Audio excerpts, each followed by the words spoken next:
नमस्कार साथियों, स्वागत है आपका हमारे channel Nitesh Tiwari e learning में। तो अब एग्जाम को ऑलमोस्ट अगर हम मान लीजिए तो लगभग आपके 30 डेज है, मतलब आपके सामने है 30 दिन आपके सामने हैं और उन 30 दिनों में आपको पढ़ना भी है, अच्छे मार्क्स भी लाने हैं और ज्यादा प्रेशर भी नहीं लेना है, ज्यादा मतलब आपको टेंशन भी नहीं लेना। तो कैसे करें? हमारा जो टॉपिक है, हम बात करने वाले हैं कि पढ़ा हुआ कैसे याद करें। सबसे बड़ी समस्या स्टूडेंट के सामने आती है कि पढ़ता बहुत हूं या पढ़ती बहुत हूं, बट प्रॉब्लम यह है कि पढ़ा हुआ याद नहीं रहता है। तो क्या ऐसा करें कि पढ़ा हुआ हमें याद रहे? तो सबसे पहले जो चीज बहुत ज्यादा जरूरी होती है वो है सुबह पढ़ना। अब ये बहुत बड़ी चीज है। लोग कहते हैं कि जब आपको टाइम मिले तब पढ़ो, पर मैं कहता हूं अगर प्रयास कोशिश करो कम से कम कि सुबह ही टाइम निकाल लिया जाए। क्योंकि आप खुद सोचो, आप 6 से 8 घंटा या 10 जो भी आपका समय है सोने का, आप सोकर उठ रहे हो, शरीर को कोई टेंशन नहीं, शरीर बिल्कुल रिलैक्स है, माइंड बिल्कुल फ्रेश है। अब आपके सामने बहुत अच्छा ऑप्शन है कि आप अगर उसी समय थोड़ा बहुत अगर एक्सरसाइज जो भी करके आप पढ़ने बैठ जाओ, ये सबसे बढ़िया समय होगा आपका पढ़ने का और आपको याद बहुत लंबे समय तक रहेगा। मेरी बात मान करके केवल आप 1 हफ्ता करके देखिए। सुबह उठिए, चाहे आधा घंटा पढ़िए और शाम को 2 घंटा पढ़ो।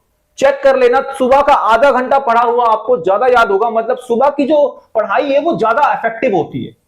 सुबह की जो पढ़ाई है वो ज्यादा इफेक्टिव होती है।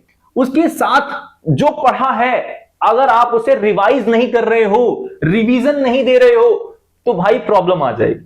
कितनी भी कहते हैं कि अगर आप मेहनत कर लो, प्रयास कर लो, लेकिन आपने उसको दोहराया नहीं, दोबारा से उसको पढ़ा नहीं, तो भाई भूल जाओगे।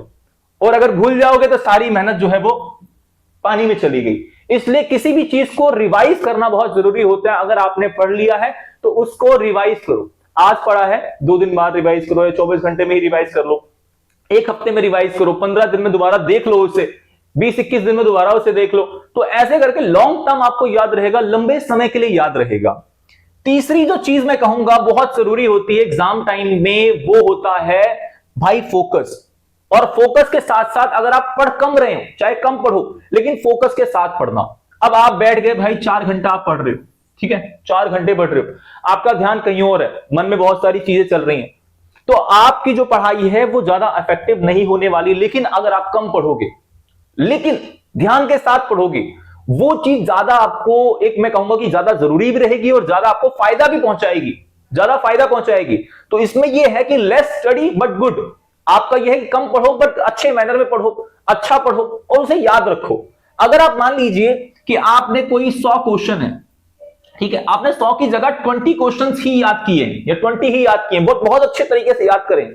आपके ये 20%, ये 20 क्वेश्चंस आपके 80% जो रिजल्ट है उसे डिसाइड कर देंगे। क्यों? क्योंकि आपने 20 क्वेश्चन ऐसे कर रखे कि अगर एक भी आया तो आप बहुत बढ़िया कर दोगे। तो ये भी चीज है कि कम पढ़ रहे हो बट अच्छा पढ़ो, ये बहुत जरूरी होता है। तो ये चीज आप याद रखना कि कम पढ़े पर फोकस के साथ पढ़े, ठीक है। साथ ही उत्साहित रहें। अगर आप कोई भी चीज कर रहे हो, ठीक है, पढ़ाई कर रहे हो, कोई गेम खेल रहे हो, उसमें उत्साह ही नहीं है, मोटिवेशन ही नहीं है, तो फिर कैसे करोगे? इसलिए हमेशा पढ़ाई को लेकर उत्साहित रहें। और इसको उत्साहित रहने का तरीका बताता हूं। आप कोई ऐसी चीज जब आप पढ़ रहे हो ना, तो थोड़ा सा उसमें बीच में ब्रेक लिया करो। क्योंकि हम एक समय काम करते करते करते हम थोड़ा सा थक जाते हैं और काम को वहीं छोड़ देते हैं बिना पूरा करे हुए। तो आपको क्या करना है? उत्साहित रहने के लिए बीच बीच में, काम के बीच में ब्रेक लेना है। क्या लेना है आपको? आपको लेना है ब्रेक। अब इस ब्रेक में क्या होगा? इस ब्रेक से आपका माइंड फिर से फ्रेश हो जाएगा, आप फिर से उसी तरीके से काम कर पाएंगे जैसे आप पहले कर रहे थे। कुछ ये इफेक्टिव तरीके हो सकते हैं कि हम पढ़ा हुआ, पुराना तरीका जो भी हमारा है, पढ़ा हुआ कैसे याद करें।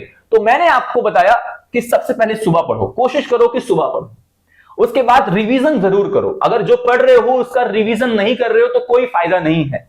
और साथ ही आप कम पढ़ रहे हो पर फोकस के साथ पढ़ो, यह बहुत जरूरी होता है। और साथ में उत्साहित रहें। मैंने कहा उत्साहित रहने के लिए आप क्या कर सकते हैं? या तो किसी बड़े जो हमारे विद्वान लोग हैं, विवेकानंद जी के बारे में पढ़ सकते हैं, एपीजे अब्दुल कलाम जी के बारे में पढ़ सकते हैं, तो इनसे भी इंस्पिरेशन ले सकते हो। लेकिन साथ ही साथ अगर ब्रेक ले रहे हो बीच में, तो ब्रेक आपको उत्साह को बढ़ाएगा, क्योंकि आपको दोबारा से एक एनर्जी मिल जाएगी और जो एनर्जी के साथ आप अच्छे से काम कर पाएंगे। तो ये तरीके रह सकते हैं कि पढ़ा हुआ कैसे याद करें। आशा करता हूं आपको वीडियो बहुत अच्छी लगी होगी। साथ ही साथ चैनल पर नए हैं, चैनल को सब्सक्राइब कर लो और बेल आइकन को जरूर दबा दो। जय हिंद, जय भारत।